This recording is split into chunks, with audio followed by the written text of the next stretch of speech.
Hi friends, চলে এসেছি নতুন একটা ভিডিওর সাথে। তোমরা সবাই কেমন আছো? আশা করি তোমরা খুব ভালো আছো। আমিও খুব ভালো আছি।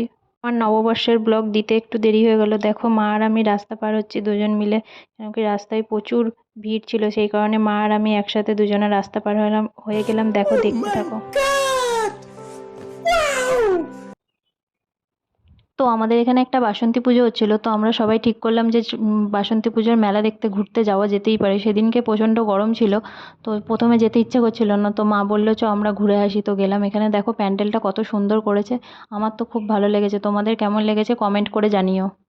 তো দেখো, গোপালকে আমরা বাস্কেট থেকে বের করে নিলাম, তারপরে গোপালকেও একটু ঘুরিয়ে ঘুরিয়ে দেখাচ্ছিলাম যে গোপালেরও খুব ভালো লাগছিল আর আমাদেরও খুব ভালো লাগছিল।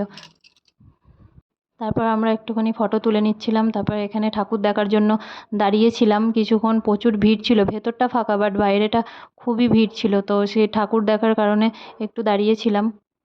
তারপর অনেক কষ্টে ভেতরে ঢুকলাম। তোমরাও একটু ঠাকুর দেখো। মা দুর্গা বাসন্তী মা, কিন্তু এটা তো সত্যিকারেই মা দুর্গা, বলো? আমার তো ঠাকুরের মূর্তিটা খুবই ভালো লেগেছে। তো তোমাদের কেমন লেগেছে আমাকে কমেন্ট করে অবশ্যই জানিও। তো পুরো প্যান্ডেলটা আমরা ঘুরে ঘুরে দেখছিলাম, ঠাকুর দেখছিলাম। ঠাকুরের মূর্তিটা এতটা ভালো লাগছিল যে মনে হচ্ছিল দুর্গা পুজোই চলে আসলো। তারপর দেখো প্যান্ডেলটা কত সুন্দর করেছে। সিম্পলের মধ্যে করেছে বাট প্যান্ডেলটা খুবই সুন্দর। তারপর ঝাড়বাতি, এখানে একটা ঝাড়বাতি লাগানো ছিল, ঝাড়বাতিটা খুবই সুন্দর ছিল। তারপর আমি বেরিয়ে পড়েছিলাম। গোপাল আমি একটু মাঠের দিকে, মেলার দিকে বেরিয়ে একটু দেখছিলাম, ঘুরছিলাম। খুবই ভালো লাগছিল। আমার মায়ের অসুস্থতার কারণে, মানে শাশুড়ি মার অসুস্থতার কারণে ব্লগটা ছাড়তে এত দেরি হলো, তো এডিট করা হয়নি, সেই কারণে একটু দেরি হয়েছে। তো এখানে আমরা তিনজন মিলে একটু দাঁড়িয়েছিলাম, দাঁড়িয়ে দাঁড়িয়ে একটু দেখছিলাম চারিদিকটা, দাঁড়িয়ে মজা করছিলাম, কথা বলছিলাম। তারপর চলো তোমাদেরও আমিও মেলা ঘুরি, তোমাদেরও মেলা ঘুরিয়ে দেখাই। দেখো এই হেয়ার ব্যান্ডগুলো খুব সুন্দর। আমার বর আমায় জিজ্ঞেস করছিল এগুলো কী গো, আমি বলছিলাম হেয়ার ব্যান্ড।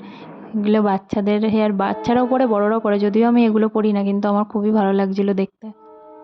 বেশিরভাগই সব বাচ্চাদের জিনিস, বড়দের তেমন একটা কিছু ছিল না। আর বড়দের যেগুলো ছিল তেমন আমার কিছু পছন্দ হয়নি, তাই আমি সেরকম একটা কিছু কিনিনি। তো মা আমাকে বলেছিল অনেক কিছু কিনতে, তো আমি কিছুই কিনিনি। আমার এই পুতুলগুলো খুবই ভালো লাগছিল। গোপালও দেখছে, দেখো কি সুন্দর, ওরও কত ভালো লাগছে মেলা ঘুরতে। আমারও খুব ভালো লাগে, ওরও খুব ভালো লাগছে। তারপর মা বলল আমরা কিছু কিনিনি তো কি হয়েছে, গোপাল তো যেহেতু বাচ্চা, গোপালকে তো কিছু কিনে দেওয়া যেতেই পারে। মায়েরও এই পুতুলগুলো খুব পছন্দ ছিল, তো মা বলল যে চল এই পুতুলগুলোই ওকে কিনে দেওয়া যাক। তো আমরা এই কালারটা নিইনি, ওই কালারটা মা ফার্স্টে সাদাটা বলছিল, সাদাটা আমার অত ভালো লাগেনি, তো আমরা অরেঞ্জ কালারের ওটা নিয়েছিলাম, ওই পুতুলটা নিয়েছিলাম গোপালের জন্য। তারপর মা বলল মেলায় এসেছি, জিলিপি না খেলে কি হয়, জিলিপি তো খেতেই হবে। জিলিপি খেতে কার না ভালো লাগে, আমার খুব ভালো লাগে, আমার বড়ও খুব ভালোবাসে, মাও খুব ভালোবাসে। তো জিলিপি কেনা হলো, বাদাম ভাজা কেনা হলো। তারপর চলে গেছিলাম ফুচকা খেতে। যেহেতু আমরা গোপাল নিয়ে বেরিয়েছিলাম, সেই কারণে আমরা মানে নিরামিষ জিনিসই খেয়েছিলাম।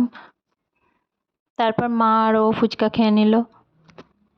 তারপর এবার বাড়ি যেতে হবে। তো রাত হয়ে গেছে, তো এবার আমাদের বাড়ি যেতে হবে। তো যদি ভিডিওটা আমাদের ভালো লেগে থাকে তাহলে লাইক, কমেন্ট, শেয়ার করে দিও প্লিজ। চ্যানেলটা সাবস্ক্রাইব করে দিও, পাশে থাকা বেল আইকনটা টং করে বাজিয়ে দিও।